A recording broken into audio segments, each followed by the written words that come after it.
We should bear those messages. Dragons can fly faster than ravens, and they're more convincing. Send us. With the knowledge of Aegon's prophecy provided by House of the Dragon, we now have so many more details for the entire world of A Song of Ice and Fire, and the choices made by so many characters throughout these stories.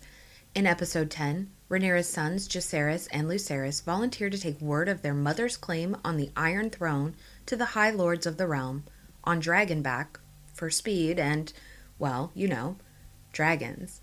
They're formidable and convincing. Luke heads to Storm's End, while Jace heads north. He plans to fly to White Harbor, the Vale, and Winterfell to seek support for Rhaenyra. Things don't go very smoothly for Luke, who becomes a snack for Vhagar. But we were left wondering how Jace will fare as he flies off into the savage north. According to the book Fire and Blood, Jace actually has far more success than his brother did. He gains the support of the three sisters, White Harbor, and the Vale, though Lady Jane Eyre may make him work for it. He arrived in Winterfell on his dragon Vermax when autumn was well advanced. The snows lay deep on the ground, and a cold wind was howling from the north. Lord Stark was in the midst of his preparations for the coming war, but Cregan and Jace took a liking to each other, and he gave the prince a warm welcome. Jace reminded Cregan of his own brother, who had died 10 years prior. The young men drank together, hunted together, trained together, and swore an oath of brotherhood, sealed in blood. Cregan also had a bastard half-sister, a wolf girl called Sarah Snow. Prince Jacaerys was so smitten with this creature that something happened in Winterfell that may have rewritten history and created legends that many of us have spent hours pondering over. Prince Jacaerys and Sarah Snow were caught abed together, and on learning that his guest had claimed the maidenhead of his bastard sister, Lord Cregan became most wroth. But Sarah told him a tale which softened him. The prince had taken her for his wife. They had spoken their vows in Winterfell's own godswood before a heart tree, and only then had she given herself to him, wrapped in furs amidst the snows as the old gods looked on. Much of this tale is relayed to us by Mushroom, but Archmaester Gildane denied the likelihood of it or even the existence of Sarah Snow. According to him, it would be out of Prince Jacaerys' nature to engage in such activities with an unwashed northern bastard girl, not to mention he had been betrothed to his cousin Baela since childhood. If indeed there ever lived a Sarah Snow, and if indeed the Prince of Dragonstone perchanced to dally with her, it is no more than other princes have done in the past, and will do on the morrow, but talk of marriage is preposterous. According to Septon Eustace, Jace spent most of his visit attempting to persuade Lord Cregan to give up his false gods and accept the worship of the Seven. I swear it. While it might seem like the Pact of Ice and Fire was created to secure the support of the Northerners for Rhaenyra, I think there may be much more to this. We have to consider the details, like Jacaerys' firstborn daughter marrying Cregan's first son. The men swore an oath of brotherhood, sealed in blood. Jacaerys married his bastard sister. All of these things seem to point to one glaring truth. Sarah Snow was pregnant. This is actually far more significant than just some random bastard child. The Pact of Ice and Fire stood for far more. Mushroom also claims that Vermax left a clutch of dragon's eggs in Winterfell, though this has been long disputed and ultimately found as false, based upon the fact that Vermax had never reportedly produced so much as a single egg before, so it must be assumed he was male, according to the maesters. But it may just be that Vermax was too young to have laid any eggs prior to this time. She hatched from an egg which was placed in Jacaerys' cradle, like all of Rhaenyra's children. These eggs also come from Syrax, so we know that though Vermax is still young, she comes from a very fertile line. The mystery of Vermax's eggs in the north created a legend that reaches deep into the heart of Winterfell. If there were dragon eggs, could there be a dragon beneath Winterfell? There are natural hot springs that run beneath Winterfell, heating the castle's stone walls from underground. It could be a perfect place to warm dragon eggs, like the volcanic caves of Dragonstone, where it is said that the dragons grow much more quickly than at the dragon pit. But could there be even more to this, tying it in with Jacaerys' visit? The Targaryens place a dragon's egg in the cradle of their newborn children. Daenerys also kept her dragon's eggs close while she was pregnant with Rhaego. In the tradition of Old Valyria, this is to ensure that a dragon will bond with their hatchling and create a stronger bond with their dragon. I have talked about the reasons for the Targaryens and Valyrians practicing intermarriage in several videos, but just to reiterate, this is practiced to protect their lineage and their bond with their dragons. It seems as though the different Valyrian houses each had their own specific dragons connected to their bloodlines through human sacrifice, making them all blood of the dragon. This is why even in Old Valyria, the great houses practiced incest, even though there were many dragon-riding households. They keep their bloodlines pure to keep the connection to their dragons strong. If the Pact of Ice and Fire was created in support of Jacaerys and Sarah's marriage as a sworn oath of brotherhood, then the child of this union is extremely important. The Pact is an intentional choice to share their Valyrian blood, which is something that Jace seems to understand the significance of. In sharing their bloodlines, it creates the risk for another house to become dragon riders, and the possibility of those people turning on the Targaryen kings who gave them this ability. We see this happening with the Hightowers in this very story. But Jacaerys is very intentionally doing this with Sarah, and not only that, he gives her something more. The story of Vermax laying a clutch of eggs in Winterfell becomes far more motivated when we consider that Jace may have left those eggs there as part of the Pact of Ice and Fire. Jace would have left the eggs so one could be placed in the newborn's cradle, and if there were more eggs, they would be safe in the north, away from the war. Jace and Cregan may have hatched a plan to hatch an egg so there could be a Targaryen in the north with a dragon. This could be in an effort to not only protect their dragon lineage, but also to ensure that there would always be a Targaryen in place to defend against the coming darkness from the north.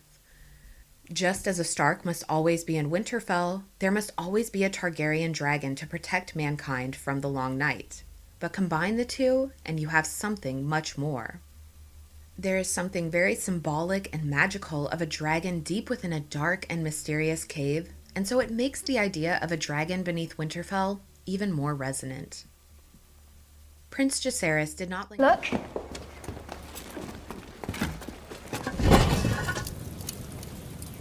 We chose an egg for the baby. Ah, that looks like the perfect one. I let Luke choose. Thank you, Jace. Prince Jacaerys did not linger long in Winterfell, as the snow and ice made Vermax ill-tempered, it is said. When the Prince of Dragonstone took his dragon back into the cold autumn sky, he did so with the knowledge that he had won 3 powerful lords and all their bannermen for his mother. The seeds he had planted on his flight north began to bear fruit, and men were gathering at White Harbor, Winterfell, Barrowton, Sisterton, Goldtown, and the Gates of the Moon. Jacaerys had made a promise to the Lady of the Vale to send his brother Joffrey and his dragon Tyraxes to her for protection. He sent Rhaena along with him, and 3 dragon eggs for safety. Rhaena's twin, and Jace's betrothed, Baela, remained on Dragonstone and refused to leave Jace's side. Baela also announced her intent to marry Jace at once, but no wedding was ever held. Munkin says the prince did not wish to wed until the war was over, which is a strange request by any young soldier in love. But Mushroom claims that Jacaerys was already married to Sarah Snow, the mysterious bastard girl from Winterfell. While it is not confirmed, we have to assume that Jace is aware of the prophecy, Aegon's Song of Ice and Fire. We did not see Rhaenyra share the secret with her son, but she did confirm him as her heir in episode 10. One would imagine that she would have shared this with him, especially after her reaction when learning that Viserys had not shared the information with Daemon. Rhaenyra was sending her heir to the north on her own behalf, where he could have used the time to scout the area, as well as a strategic advantage when dealing with the northerners. The agreement is literally called the Pact of Ice and Fire, so it would seem that he knows of the prophecy. Jace played his cards well at all of his stops, showing he has natural political prowess. He committed to sending dragon power to the Vale, but in doing so he also protects his brother Joffrey and his cousin Rhaena from the war, as well as 3 dragon eggs. He creates the Pact of Ice and Fire with Cregan Stark, bringing half of Westeros to the Blacks, in exchange for a few promises and dragon eggs, and chances are they will not hatch so far in the north. If Jace were a lesser man, one would believe he got away pretty slick. But I don't think that Jace is that callous, and in the love story of Jacaerys and Sarah Snow, we can see a lot of connections throughout A Song of Ice and Fire. Robb Stark met Jane Westerling, or Talisa in the show, while fighting against the Lannisters. He very quickly marries her before a heart tree, then beds her immediately. While Robb was killed at the Red Wedding, in the book his wife Jane was not, and according to George R. R. Martin, will appear in the prologue of The Winds of Winter. Not only that, but it is believed she is pregnant with a lost Stark prince. Jon refused to sleep with Ros because he was too afraid to father another bastard, like himself. It is interesting to consider that Sarah Snow is a bastard, and Jace himself was fathered by Harwin Strong. Rhaenyra did not show much forethought in her choice of sharing her lineage, and Jace watched this cost Harwin his life. It seems that, like Jon, he understands the burden of being a bastard in a royal house. We especially see the story of Jace and Sarah reflected in the story of Rhaegar Targaryen and Lyanna Stark. They met at the tourney of Harrenhal right before Robert's rebellion kicked off. Despite a huge age difference, the two were also married beneath a heart tree and became the parents of Jon Snow. So we can see a pattern repeating itself here. What would compel both Rhaegar and Jacaerys to marry in the fashion of the old gods of the north, in a completely different custom than the faith of the Seven or even the traditional Valyrian ceremonies of their ancestors? It would seem part of the Pact of Ice and Fire was actually the opposite of what Septon Eustace reports, and that it was Cregan who converted Jace to the old gods, which may be more aligned with the old gods of Valyria. The Northerners made blood sacrifices to the weirwood trees, while the ancient Valyrians practiced blood magic to bond to their dragon. But if we are to serve the Seven Kingdoms, we must answer to their gods. So by the Targaryens committing to the old gods of the north and marrying Stark daughters, they welcomed the Dragon Lords into their family, and in exchange, the Targaryens found one ancient, noble, and reliable house they could share blood with, while extending their power further north to defend against the Long Night where it would surely hit hardest. Jacaerys Strong Velaryon Targaryen only asked for one thing in return. The Starks must now do as the Targaryens do, and practice intermarriage to preserve their bloodlines. Granted, most of the northern houses are already linked by blood, and the Starks are the grandfathers of it all. But if a Starkgaryen baby were born and their egg hatched, there is a responsibility to preserve that power and not just share it with anyone. And so, we see that the Starks begin to intermarry much more frequently after the Pact is created. 2 years after the Pact was created, Cregan Stark and the Winter Wolves marched into King's Landing to establish Aegon III's rule after the Dance of the Dragons was over. I don't want to get into too many details, but while he was there, Cregan met Alysanne Blackwood, aka Black Aly. A huntress, horsebreaker, and archer without peer, Black Aly had little of a woman's softness about her, and her fearlessness, stubborn strength, and bawdy tongue struck a chord for the Lord of Winterfell. She smelled of wood smoke, not of flowers. Black Aly convinced Cregan to spare Corlys Velaryon's life, for the fallout of the act would surely be terrible. Cregan argued that traitors should die, but Black Aly made a deal with him. A hand for a head. Black Aly agreed to marry Cregan in exchange for Corlys's life. An interesting deal, and in 132 AC, once negotiations were made and punishments had been dealt, the Northmen headed back to Winterfell, with Black Aly and her nephew Benjicot Blackwood traveling with them. Despite Aly's negotiations, Corlys died on the 6th day of the 3rd moon in 132 AC of natural causes, but Aly still held up her end of the agreement. Later that year, Cregan and Black Aly were married in the Winterfell Godswood under the eyes of a heart tree. Now here is where things get interesting. We know Cregan had one son, his heir, Rickon. He was around 4 years old when his father remarried and sang a song to his new stepmother at their wedding. In 133 AC, in the first year of their marriage, the realm was dealt another blow, the winter fever. Black Aly was reported to have given birth to the first of their 4 daughters in 133 as well. There's not much information on any of these daughters, no husbands or children listed, but interestingly, the name of their eldest daughter is Sarah. We have no further information on Sarah Snow or what happened to her, but with Cregan's actions in heading south, not during the war but 2 years later, to ensure justice was had for the Blacks and King Aegon III, is indicative of the severity of the Pact of Ice and Fire and what it meant to Cregan and Jace. The North remembers.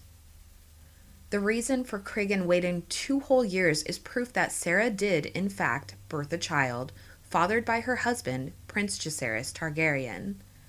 Had Sarah not given birth, the incentive to bring such a large army of Cregan's men south during winter was simply not there. The sea snake tells him, the war is done and the king is dead. Cregan dealt justice for all the wrongdoing in the Dance of the Dragons on both sides. King Aegon II had been murdered, and Cregan would not allow the same to happen to Jace's brother Aegon. Some said that Lord Stark planned to take Prince Aegon back to Winterfell and wed him to one of his own daughters, though this proved to simply be a rumor because Cregan had no daughters at the time. Or did he? We need to take a hard look at this parallel to Rhaegar, Lyanna, and Jon. A Targaryen father, a Stark mother, and a bastard child. Rhaegar was killed fighting in Robert's Rebellion. Jace was killed fighting in the Gullet. Perhaps, like Lyanna, Sarah Snow dies in childbirth, bringing forth a secret child of the Prince of Dragonstone. And in a Promise Me Ned scene, Cregan will raise his bastard sister's baby as his own and honor the Pact of Ice and Fire. Now it is up to him to try and wake the dragon through this baby, as he and Jace surely discussed in detail while creating the pact. But will Cregan follow through on this? Or will he, like Ned Stark does later, keep all of this a secret, which dies with him?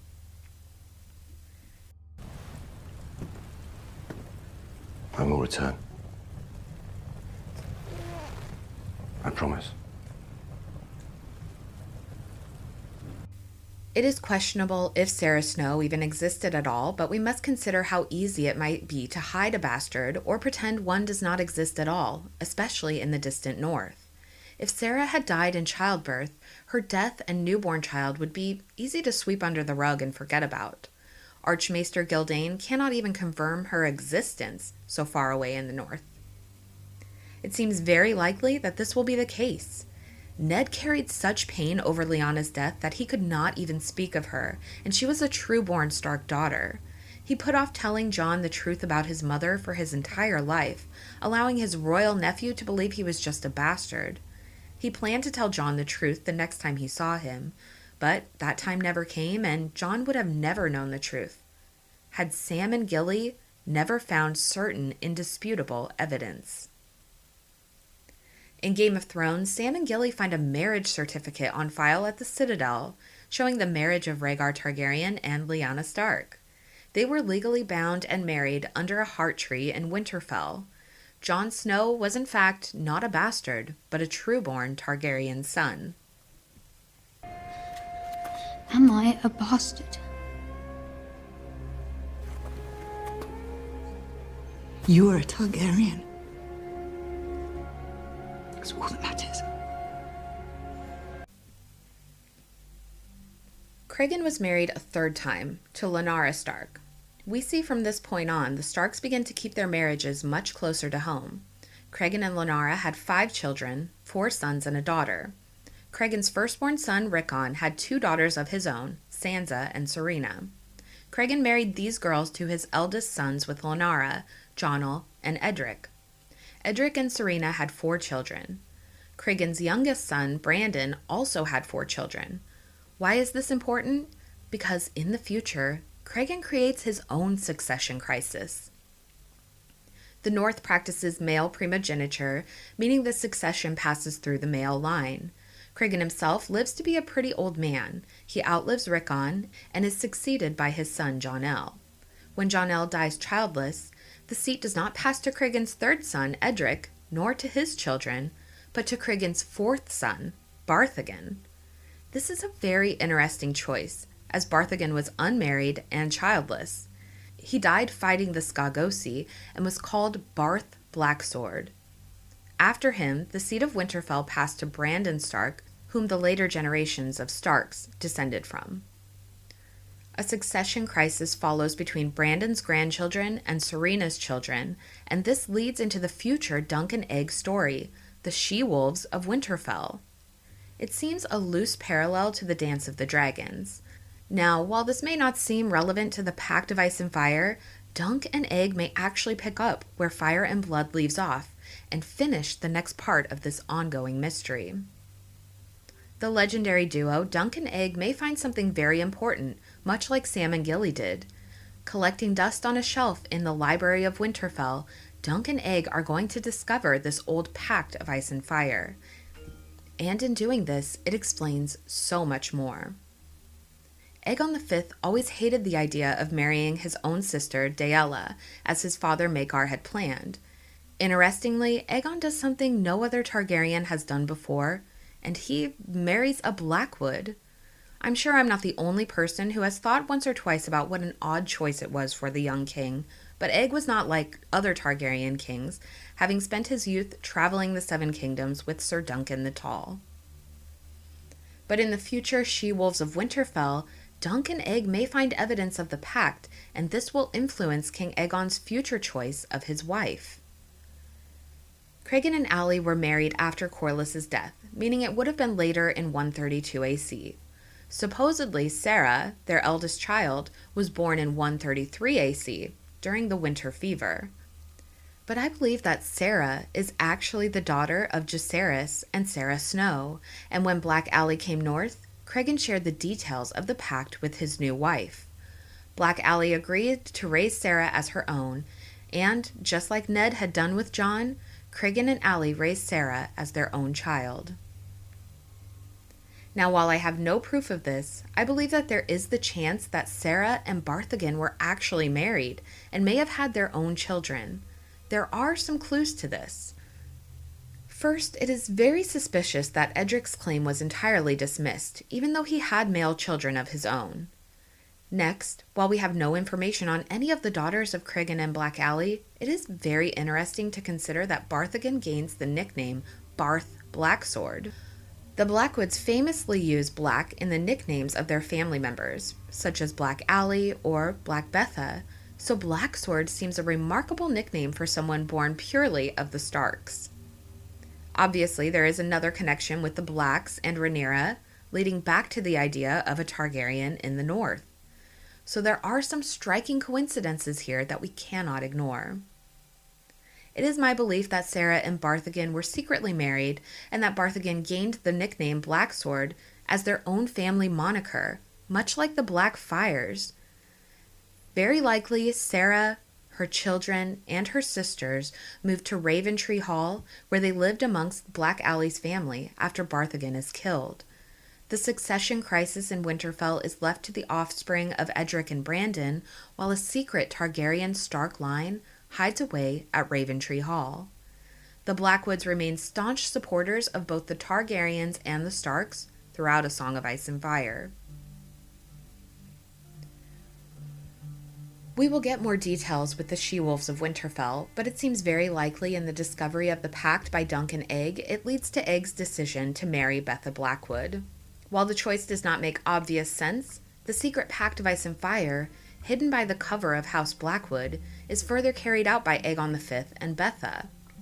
Betha comes from the line of Jacaerys Targaryen and Sarah Snow. Betha is a direct descendant of Sarah Stark, who was hidden in the guise of one of Cregan and Ally's daughters. And while we have not seen a dragon in the north, hatched from the eggs left behind by Vermax during the chilly sojourn in Winterfell, there is most certainly something lurking in the depths of the crypts of Winterfell. Deep under the earth, hidden beneath the destroyed and crumbled rubble at its deepest depths, where the hot springs pump warm water through the stone of the great northern castle. Whether a dragon lives in the deep, dark places of the earth, or just the dragon eggs, these things are surely detailed in the Pact of Ice and Fire. This explains why Cregan is so committed to Jacaerys' younger brother, Aegon III, ensuring he is safe upon the Iron Throne. It explains the motivations of Aegon V in marrying Betha Blackwood and the beginning of Aegon's obsession with waking the dragon. He found new dragon eggs, apart from the lifeless ones the Targaryens had back in King's Landing, which had shown no signs of life for almost a century. And it even explains why later Rhaegar sought out Lyanna Stark and marries her beneath a heart tree in the Godswood of Winterfell. Evidence of the pact may be what he discovered in the ruins of Summerhall and what motivated him to try and save the realm by marrying Lyanna and recreating the three heads of the dragon. And so the Pact of Ice and Fire is a far more enduring, inclusive oath made by Cregan and Jacaerys, which outlives both of them for generations to come. Neither Sarah Snow nor Vermax's eggs were part of the original plan when Jacaerys left for the north, but they sealed the Pact of Ice and Fire in the blood of the dragon. The pact is clearly connected to the Song of Ice and Fire, and is the blood oath of brotherhood made by Cregan and Jacaerys through their own blood commitment to one another. But what do you all think? Do you believe that Sarah Snow ever existed, or was she just a figment of Mushroom's imagination? Is there truly a Starkgarian lineage in the north, along with something hidden in the darkest depths of Winterfell? And does this explain why Egg chooses to marry Betha Blackwood, after he and Sir Duncan the Tall visit with the she-wolves of Winterfell? Let me know your thoughts and questions in the comments below, and be sure to hit the like button, subscribe to the channel, and ring that notification bell for all the latest videos on House of the Dragon and much more. And consider joining my Patreon or channel memberships, both linked below. With both, you gain exclusive benefits and help support the work I do here on the channel. Thank you all so much for watching, and we'll see you in the next one. Cregan Stark is close to your age than to mine. I would hope that as men, we can find some common interest. Yes, Your Grace.